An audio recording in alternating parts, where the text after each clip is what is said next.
সাহায্য চাওয়া, দোয়া করা, আল্লাহর নৈকট্য হাসিল করা বা মাধ্যমটা কি, সেই বিষয়ে আল্লাহ রাব্বুল আলামিন সূরা বাকারার ৪৫ নং আয়াতে সুস্পষ্টভাবে বলে দিয়েছেন।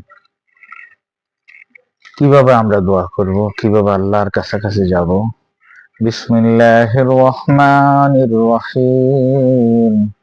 আস্তাঈনু বিস-সাবরি ওয়াস-সালাহ ওয়া ইন্নাহা লাকাবীরাতুন ইল্লা আলাল খাশিঈন।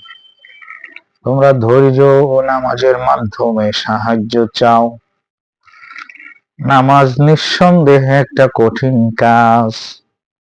ওয়া ইন্নাহা লাকাবীরাতুন ইল্লা আলাল খাশিঈন। তবে তাদের জন্য মোটেও কঠিন নয় যারা আল্লাহকে ভয় করে, অর্থাৎ যারা ঈমানদার, আল্লাহকে ভয় করে, তাদের জন্য নামাজ পড়াটা সহজ। নয়তো যদি আল্লাহকে ভয় না করি তাদের জন্য অনেক কঠিন। সুতরাং আমরা সাহায্য চাইবো আল্লাহর কাছে ধৈর্যের মাধ্যমে, এক, দ্বিতীয়ত হলো নামাজের মাধ্যমে। সুবহানাল্লাহ, আলহামদুলিল্লাহ।